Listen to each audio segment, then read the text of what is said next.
Bom, pessoal, sejam bem-vindos.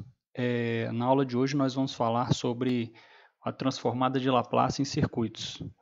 Tá? Então, basicamente, ela transforma uma equação no tempo contínuo para o domínio da frequência, né? E é uma ótima ferramenta para a resolução de circuitos com condições iniciais.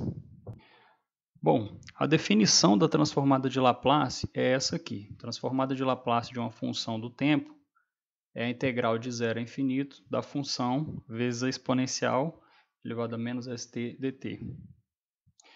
Vamos ver então, pessoal, como é que funciona o capacitor no domínio da frequência, certo? Então a gente lembra da equação básica do capacitor, em que a carga é a capacitância vezes a diferença de potencial a que ele é submetido. Se a gente derivar ambos os lados, a gente tem esse resultado. E só lembrando que a derivada da carga em relação ao tempo, ou seja, a taxa de variação da carga no tempo, é a corrente, certo? E aqui do lado direito fica a capacitância vezes a derivada da diferença de potencial no tempo. Se a gente aplicar a transformada de Laplace, então, nessa equação aqui, a gente vai obter isso aqui, a transformada de Laplace da corrente no tempo é igual à capacitância, que é constante, ela sai fora da transformada de Laplace, vezes a transformada de Laplace da derivada da tensão em função do tempo. Mas observe isso aqui, pessoal. Olha só. A transformada de Laplace da derivada de uma função, ela é obtida por essa expressão aqui, ó.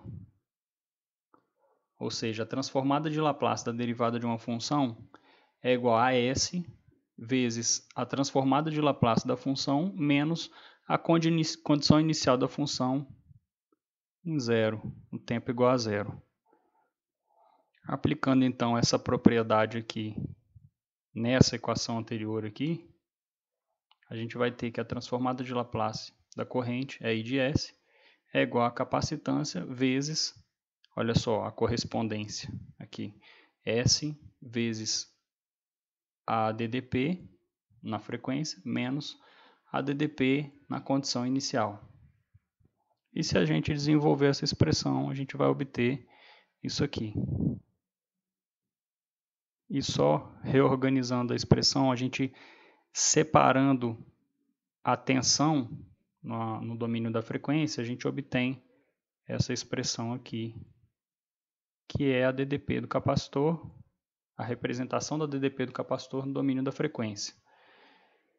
Então vamos memorizar essa expressão que a gente acabou de obter. De posse então dessa expressão, pessoal, a gente quer saber como é que seria a representação do capacitor no domínio da frequência, certo? A gente tem aqui a figura do capacitor no domínio do tempo, né? Ele tem uma DDP, uma tensão inicial V0, uma corrente I que passa por ele e a capacitância C. Isso tudo no domínio do tempo. Para o domínio da frequência, a representação seria essa daqui, ó. Observa só, como é que a gente obteve essa representação? Ó, a DDP no domínio da frequência sobre o capacitor seria isso daqui, ó. Seria isso daqui multiplicado pela corrente, certo? E olha só, isso aqui tem, como isso aqui é uma DDP, alguma coisa multiplicado pela corrente tem que dar unidade de DDP, uma tensão, né? Então isso aqui é como se fosse uma resistência, certo? Então a gente representa aqui como uma resistência, certo? Isso aqui é um capacitor, representado por 1 sobre SC, ou seja, a impedância, na verdade, no domínio da frequência, tá? A impedância do capacitor no domínio da frequência. E esse termo aqui, a gente tem 1 sobre S que multiplica o zero, ou seja, a tensão inicial, né? Então, veja bem, isso aqui, por si só, já tem unidade de tensão. Então, a gente acopla, olha só, a gente está somando esses dois termos aqui, então seria a impedância em série com uma tensão inicial, certo, pessoal? Daí que vem essa representação toda aqui do capacitor no domínio da frequência.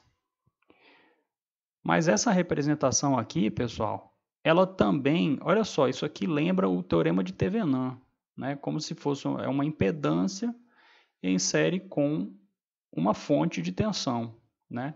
A gente pode transformar isso aqui pelo teorema de Norton, né?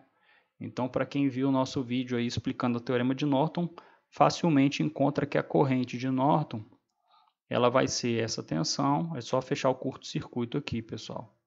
Ela vai ser a tensão V0 sobre S sobre 1 sobre SC. Cancela o S aqui e fica V0 vezes C. E o teorema de Norton diz que a gente pode representar um circuito como uma fonte de corrente em paralelo com uma impedância.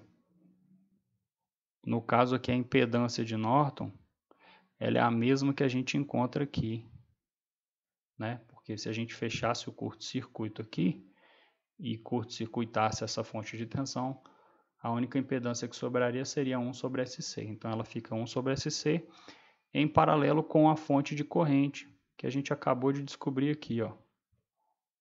Então, esses dois modelos, eles são os modelos do capacitor para o domínio da frequência. O que significa isso?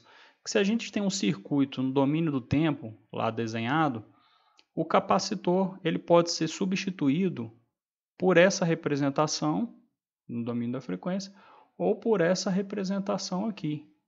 Certo, pessoal? Vamos partir agora, então, para o entendimento do indutor. Como é que seria, então, a representação do indutor no domínio da frequência? Bom, essa aqui é a equação básica do indutor, certo? O fluxo pelo indutor vai ser igual a indutância, certo? Vezes a corrente.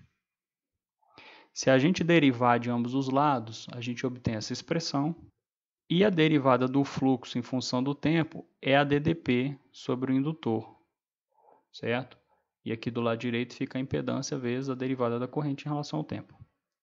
Aplicando então a transformada de Laplace, a gente obtém essa expressão aqui, conforme o raciocínio anterior análogo. Lembrando daquela propriedade da transformada de Laplace, a transformada de Laplace da derivada de uma função é S, aqui no caso, né, é S vezes a transformada de Laplace da função, menos a condição inicial.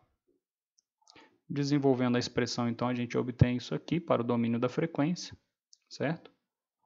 E desenvolvendo a expressão anterior, só fazendo a distributiva aqui, a gente obtém essa expressão. Essa aqui, então, seria a expressão da tensão sobre o indutor no domínio da frequência. Bom, pessoal, essa daí é a expressão anterior que a gente encontrou para o indutor no domínio da frequência, certo? Essa daqui é a representação do indutor no domínio do tempo, ou seja, a gente tem a indutância aqui, L, uma ddP V, certo? E uma corrente I que atravessa esse indutor, isso aqui no domínio do tempo. Então, como é que seria a representação do indutor no domínio da frequência? No domínio da frequência, a representação do indutor, então, seria essa daqui, ó. A gente tem que a tensão sobre aquele trecho inicial do circuito, entre os terminais A e B, seria L vezes S vezes I, ou seja, para ter unidade de tensão, esse L vezes S teria que ser uma impedância, certo, pessoal? E esse produto aqui, Li0, ele também tem unidade de tensão. Aqui temos dois termos, né? Esse termo aqui e esse termo aqui. Ou seja, seria uma unidade de volt e aqui uma unidade de volt também. Então, o que essa expressão toda aqui está dizendo para a gente? Que a representação do indutor no domínio da frequência, nesse caso aqui, ela seria a impedância SL em série com uma fonte de tensão de valor Li0. Certo, pessoal? E a polaridade aqui ela é negativa, a gente representa aqui como encontrando essa polarização aqui. Ou seja, se a gente fizesse aqui o percurso de B para A, como é que seria? Seria menos L e 0, né? E mais SL vezes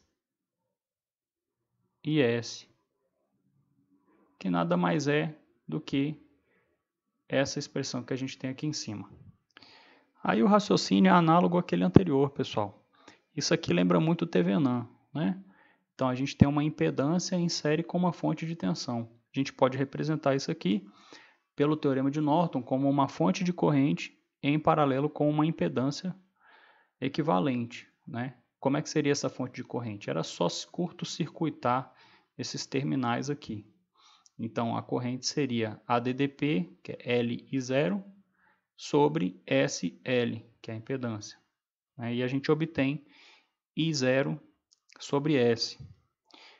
Em outras palavras, a representação do nosso circuito seria essa daqui, né? A nossa impedância, que a gente já havia aqui, já tinha nesse circuito aqui, de Norton no caso, curto-circuitando os terminais A e B, e curto-circuitando a fonte, sobra SL. Então SL aqui, impedância no domínio da frequência, e a nossa fonte de corrente, que a gente acabou de encontrar aqui. Então, pessoal, qualquer um desses dois modelos é uma representação válida do indutor no domínio da frequência. Ou seja, a gente tem essa representação simples aqui do indutor no domínio do tempo. Quando a gente fizer a transformada, teoricamente, a transformada de Laplace do circuito, a gente vai trocar essa figura aqui por essa aqui ou por essa daqui. Aí fica a seu critério. Bom, pessoal, muito obrigado aí pela visita de vocês. Espero que tenham gostado do vídeo.